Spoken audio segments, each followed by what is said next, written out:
नमस्कार साथियों, आपका फिर से स्वागत है आपकी अपने YouTube चैनल पर। जैसा कि हमने वादा किया था कि हम नए नए टॉपिक पे आपको यहाँ पे चैप्टर लेते आएंगे।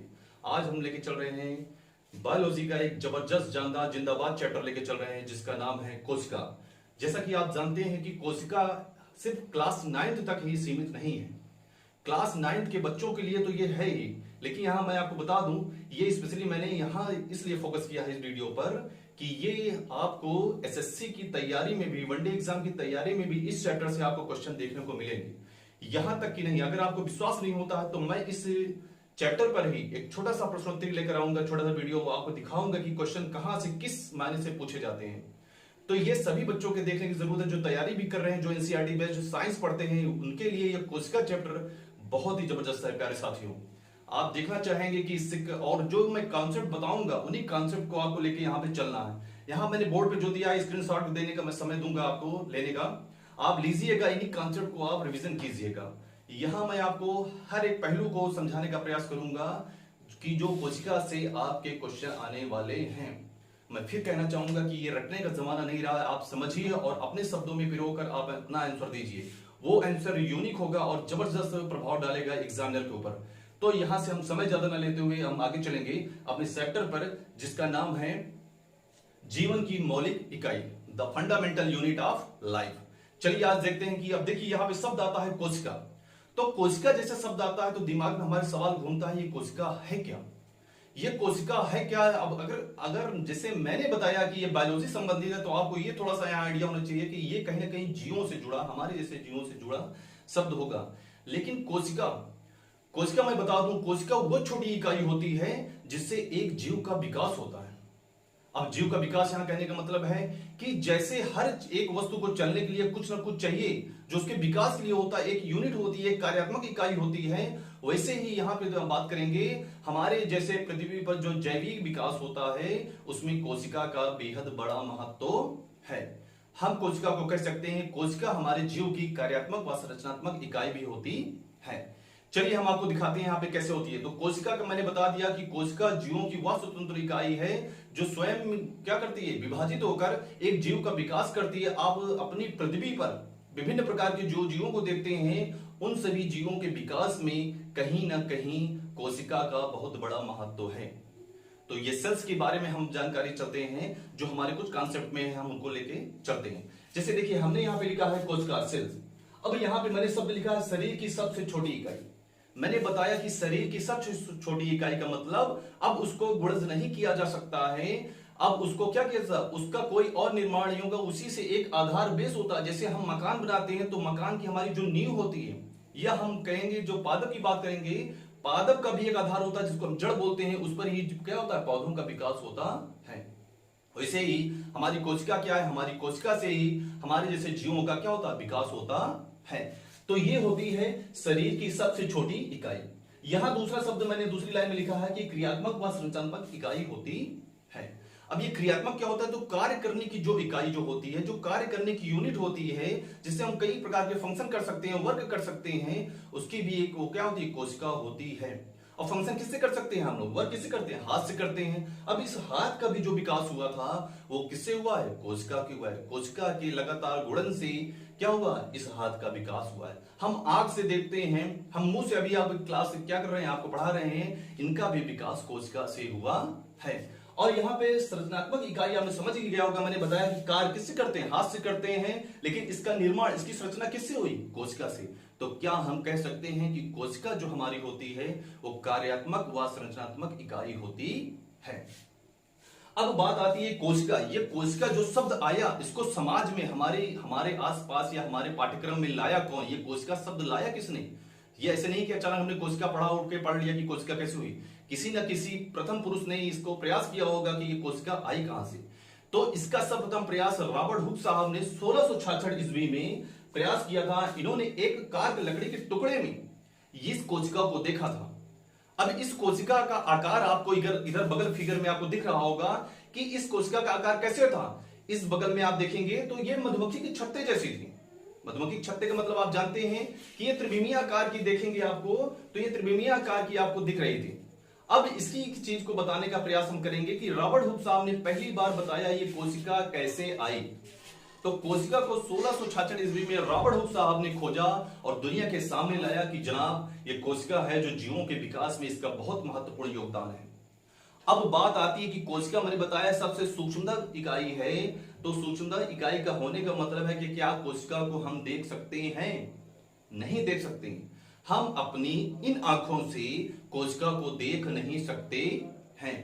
हमें एक ना एक उपकरण की आवश्यकता पड़ती है।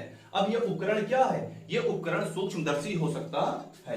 सूक्ष्मदर्शी का मतलब ये देखते हैं कि कहीं ना कहीं एक व्यक्तिगत एक विशेष उपकरण की आवश्यकता पड़ती है। अब ये सूक्ष्म क्या करता है? सूक्ष्मदर्शी किसी भी आकार को या किसी भी पदार्थ को 1500 गुना करके क्या करता है? बड़ा करके आपको दिखाएगा। मतलब कोई छोटी सी चीज है उसको आप जूम करेंगे, ये 1500 गुना बड़ा करके आपको दिखाएगा। तो जब तक सूक्ष्मदर्शी का विकास नहीं हुआ था तब तक कोशिका की खोज संभव नहीं थी। कोशिका की खोज संभव तब हुई जब सूक्ष्मदर्शी का विकास या इसको खोजा गया।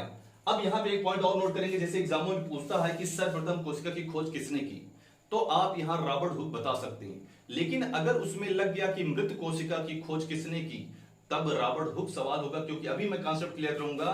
यहां पर मैंने लिख दिया है कि रॉबर्ट हुक साहब ने 1666 ईस्वी में मृत कोशिका की खोज की। मतलब लकड़ी के छाल में उन्होंने क्या देखा था? एक मृत कोशिका को देखा था और बताया। लेकिन इसको आगे प्रयास करके ल्यूवेनहॉक साहब ने बताया कि 1674 ईस्वी में उन्होंने तालाब में जाकर एक स्वतंत्र रूप में तैरती हुई जीवित कोशिका की खोज की और बताया कि यही कोशिका क्या करती है? जीवों का विकास करती है। यहां दो शब्द आते हैं, एक मृत कोशिका, एक जीवित कोशिका। तो मृत कोशिका की खोज रॉबर्ट हुक साहब ने जो प्रथम प्रयास में सूक्ष्मदर्शी द्वारा किया था, ल्यूवेनहॉक साहब ने क्या किया था? जीवित कोशिका की खोज की थी। अब यहां पे बात करते हैं विशेषता, थोड़ा आकार के बारे में भी चर्चा कर लेते हैं कि यहां आप देख रहे होंगे कि आकार के बारे में देखते हैं।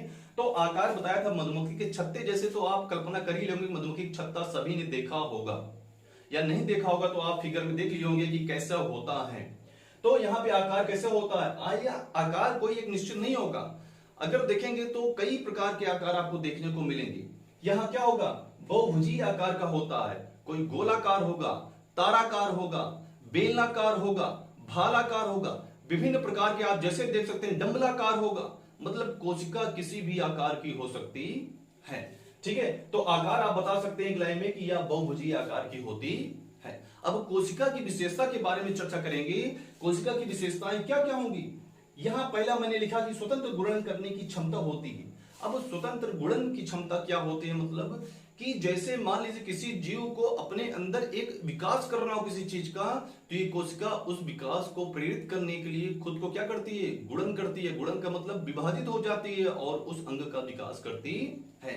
जैसे कि मैं आपको बताऊं कि अगर मैं इस हाथ का लगातार प्रयोग करूंगा साथियों, तो इस प्रयोग करने का मतलब है कि ये हाथ और इस हाथ में आपको अंतर देखने को मिलेगा।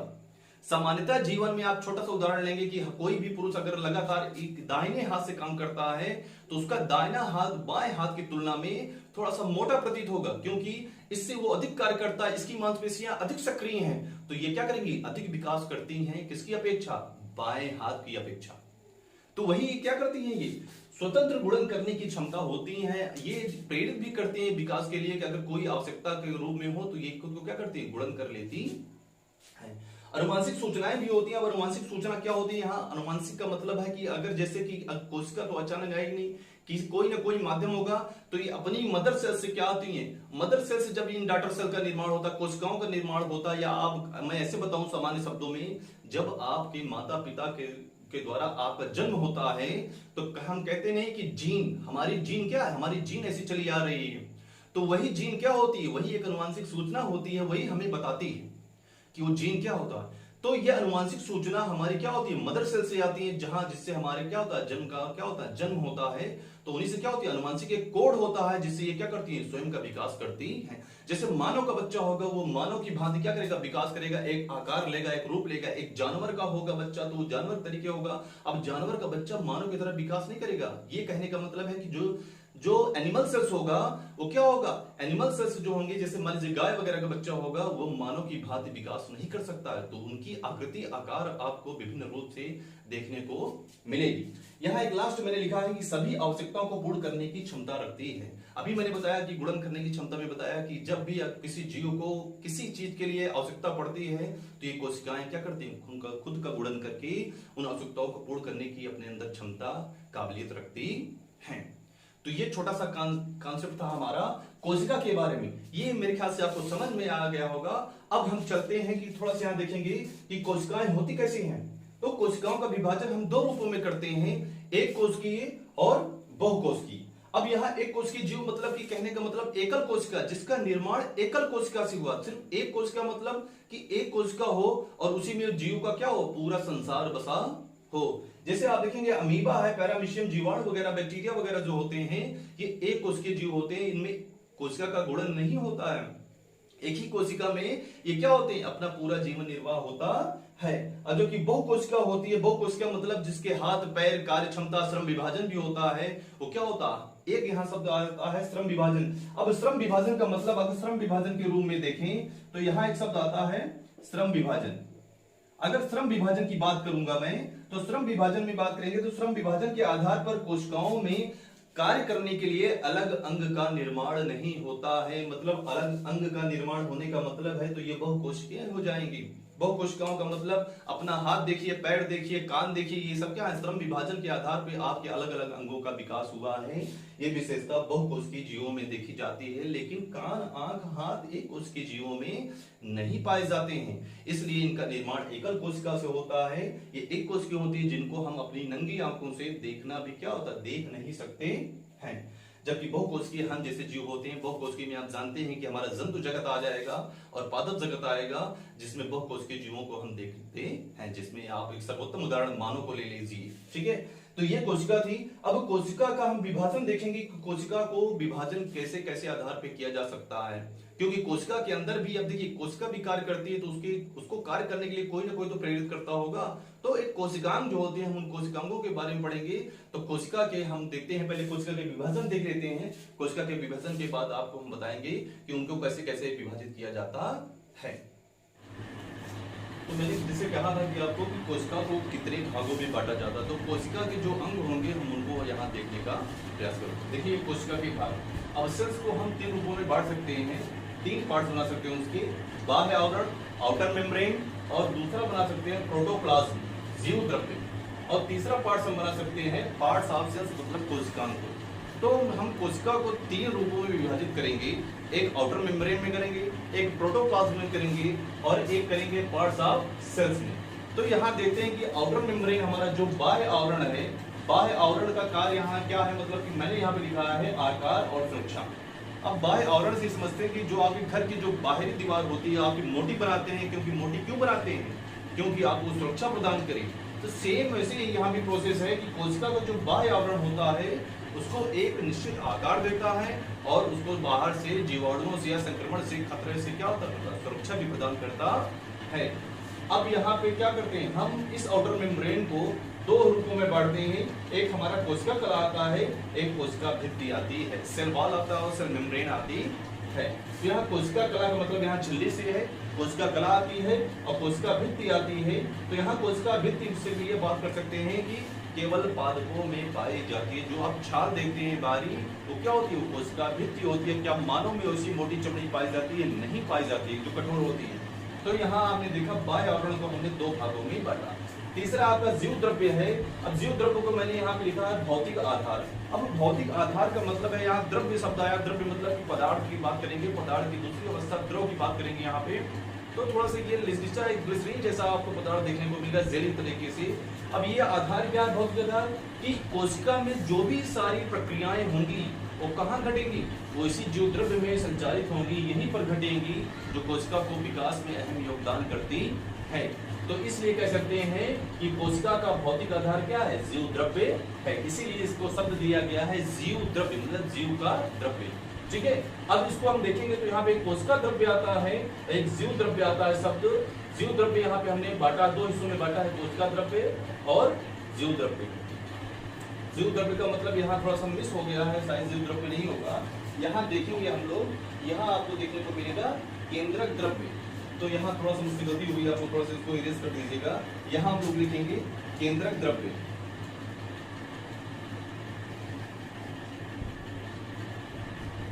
तो जीव द्रव्य को हमने दो भागों में बांटा, क्या करेंगे, कोशिका द्रव्य और केंद्रक द्रव्य। अब तीसरा आपका आता है कोशिकांग, जो कि बहुत महत्वपूर्ण है। अगर आप इस शरीर के अंगों की बात करेंगे तो आप बहुत सारे शरीर के अंगों बताते हैं, हाथ पैर लेग्स वगैरह बताते हैं, आइज नोज बताते हैं। यहाँ पे भी कोशिका क्या होते हैं, कोशिका का भी अपना एक अंग होता है जो उनको क्या करता है, सहायता प्रदान करता है। इसको हमने तीन भागों में बांटा है। द्विकला मतलब दोहरी झिल्ली की बात करेंगे, यहाँ पे डुअल मेम्ब्रेन की बात करेंगे, यहाँ पे एकल कला मतलब एक झिल्ली का जो पार्ट हमें देखने को मिलेगा, और विदाउट मेम्ब्रेन की बात करेंगे। ठीक है, यहाँ कला रहित की बात करेंगे तो इस द्विकला में दोहरी झिल्ली में आपको कुछ पार्ट्स को देखने को मिलेंगे। केंद्रक होगा, माइटोकॉन्ड्रिया होगा, लवक होगा, अंतराद्रव्यी जालिका होगी, गाल्जी काय होगा। ये देखने को मिलेंगे जो दोहरी झिल्ली से इनका निर्माण होता है। और इसको देखेंगे एकल झिल्ली का है ये लाइसोसोम और रेटिकल, जो केवल पादप में पाई जाती है। इसके हम बारे में डिटेल पढ़ेंगे। यहाँ सिर्फ आपको मैं बस यहाँ पे पार्ट्स बता रहा हूँ कि कैसे कैसे इनको विभाजित कर सकते हैं, जो कि हमें आगे चलकर पढ़ने में आसानी होगी, आपको समझने में भी होगी। अब कला रहित की बात करेंगे तो ये राइबोसोम और सेंट्रोसोम, यहाँ पे कला रहित मतलब विदाउट सेल मेम्ब्रेन यहाँ पाई जाएंगी। तो ये हमने देखा कि कोशिका के अंग। अब हम चलते हैं, हम शुरू करते हैं कि आपका पहले लेते हैं हम यहाँ पे आउटर मेम्ब्रेन लेकर चलते हैं। आउटर मेम्ब्रेन को आपको बताते हैं कि इसमें क्या क्या होता है और इसकी क्या क्या हम आपको खासियत देखने को मिलती है। देखिए, तो बाह्य आवरण में हम पहले देखते हैं कोशिका कला। कोशिका कला का क्या महत्व है वो हम देखते हैं। तो कोशिका कला जैसे सेल मेम्ब्रेन हम देखते हैं, तो ये जीव द्रव्य के चारों ओर एक घिरी पतली झिल्ली। अब कोशिका कला, अब कोशिका कला से शब्द ही आ रहा है कि कोशिका की झिल्ली। तो जीव द्रव्य जो होगा, जीव द्रव्य के एक चारों तरफ एक आवरण होगा, एक घेरी पतली झिल्ली होगी, जिसको कोशिका झिल्ली का नाम दिया गया। इसका जो कोशिका झिल्ली का नाम जो था, उसको सर्वप्रथम प्रयास नगेली और क्रेमर साहब ने सन 1855 ईस्वी में इसको कोशिका कला का नाम दिया, या इसी को जीव द्रव्य कला भी कहा गया। तो जीव द्रव्य कला कहने का मतलब है कि यहाँ पे एक घिरी हुई पतली झिल्ली होती है। अब इस झिल्ली का निर्माण प्रोटीन और वसा से होता है, जिसमें 80% प्रोटीन और 20% वसा होती है। ये एक अर्धपारगम्य झिल्ली होती है, एक सेमी परमिएबल मेम्ब्रेन होती है। अब अर्धपारगम्य झिल्ली होने का मतलब इसका जो गुण होता है वो चयनात्मक होता है, मतलब ये अपने अनुसार किसी चीज को ले सकती है, और जब इसकी अच्छा होगी तब ये किसी चीज, किसी पदार्थ को बाहर जाने दे सकती है। तो यहाँ जैसे मैंने लिखा है कि आपकी देखिए यहाँ पे कि एक पतली झिल्ली होती है। झिल्ली कैसी है, अर्धपारगम्य झिल्ली है, सेमी परमिएबल। अब यहाँ पे बात करते हैं, यहाँ पे इसके फंक्शन की बात करते हैं। यहाँ पे तो कार्य देखिए, कार्य क्या करेगा, ये निश्चित आकार और सुरक्षा प्रदान करेगा। मतलब कि कोशिका जैसे करेगा जीवों को, ये कोशिका को क्या करेगा, एक निश्चित आकार और उसको सुरक्षा प्रदान करता है। चयनात्मक पारगम्य मतलब पदार्थों का परिवहन। अब यहाँ पे चयनात्मक शब्द आया है, यहाँ पे सिलेक्शन वाला शब्द आया है कि ये चयनात्मक मतलब कि ये सभी चीजों को बाहर से अंदर तो आने दे सकता है, लेकिन अंदर से बाहर जाना है, इसका डिसीजन कौन लेगा, ये अर्धपारगम्य झिल्ली होगी। इसीलिए इसे नाम दिया गया अर्धपारगम्य। मतलब एक तरफ का रास्ता खुला होगा और दूसरे तरफ का रास्ता लॉक कर दिया जाएगा, यहाँ आने जाने की पूर्णतः परमिट नहीं होगी। इसलिए इसका गुण क्या होगा, चयनात्मक पारगम्य होगा, और ये पदार्थों के परिवहन में अपना गुण चयनात्मक रखती है। अब तीसरा कार्य यहाँ पे देख सकते कि परिवहन का नियंत्रण भी करती है। चयनात्मक शब्द आ गया है, पारगम्य आ गया है, तो यहाँ पे नियंत्रण भी करेगी। मैंने बताया यहाँ पे आने जाने की पूर्णतः छूट नहीं होगी। ये कोशिका झिल्ली तय करेगी कि क्या लेना है और क्या देना है। यहाँ परिवहन का नियंत्रण कर देगी। परिवहन जो ट्रांसपोर्टेशन है आपका, यहाँ दो तरीके से होगा, विसरण होगा, पराचरण होगा। इसको हम एक छोटे से क्लिप बना के आपको समझा देंगे, क्योंकि अगर मैं यहाँ बताऊंगा आपको तो वीडियो लंबी हो जाएगी, जिससे समस्या हो सकती है। तो इसको विसरण और पराचरण को हम छोटा सा वीडियो बनाकर आपको बता देंगे इसके बारे में। तो बस इतना जान दीजिए, यहाँ परिवहन दो तरीके से होंगे, विसरण और पराचरण के माध्यम से। यहाँ एक नोट देने वाली बात यह है कि देखिए यहाँ पे कि कोशिका झिल्ली, देखिए एक कोशिकीय जीवों में कोशिका झिल्ली का क्या मतलब कि प्रारूप कार्य होता है, वो यहाँ देखेंगे कि एक कोशिकीय जीवों में सेल मेम्ब्रेन हमारी भोजन संग्रहण में सहायता करती है। एक कोशिकीय जीवों में जो हमारी कोशिका झिल्ली है वो भोजन संग्रहण करने में सहायता करती है। जैसे हमारा अमीबा है, अमीबा क्या करता है, अपनी इसी कोशिका झिल्ली से मैंने बताया था, एक कोशिकीय जीवों में क्या होता है, वहां पे श्रम विभाजन नहीं, अंग नहीं होते हैं, तो उनका सब एक ही कोशिका में सब कुछ निर्भर करता है और यही कोशिका झिल्ली भोजन संग्रहण में उसको मदद करती है। इस प्रक्रिया को एंडोसाइटोसिस कहते हैं। अब इसका दूसरा पार्ट आता है, हम देखेंगे कोशिका भित्ति की बात करेंगे।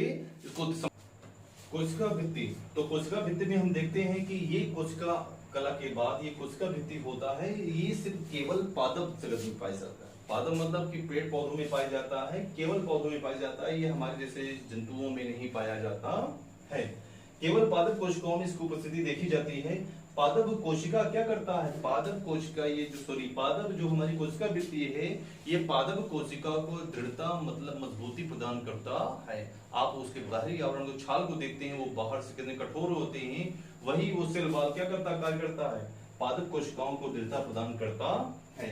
इनके कार्यों की बात करेंगे तो कार्यों में इनके हम देखेंगे ये क्या करता है, ये कोशिकाओं को सूखने से बचाता है। जैसे मैंने शब्द दिया था, जीवद्रव्य दिया था, एक लिक्विड है, बात करेंगे तो उन कोशिकाओं को सूखने से बचाता है, मतलब आपकी बाह्य वातावरण में जैसे गर्म हवा, शुष्क हवाओं के क्या करता है, इनको सेव रखता है। देखेंगे रोगाणुओं से सुरक्षा, दूसरा अगर देखेंगे यहाँ पे रोगाणुओं से सुरक्षा करता है, मतलब कि पौधों और पेड़ों को संक्रमण से बचाता है। इसकी जो वाल होती है बड़ी कठोर होती है, ये बाहर से बैक्टीरिया वगैरह को अंदर जाने से क्या करते हैं, ये रोकते हैं।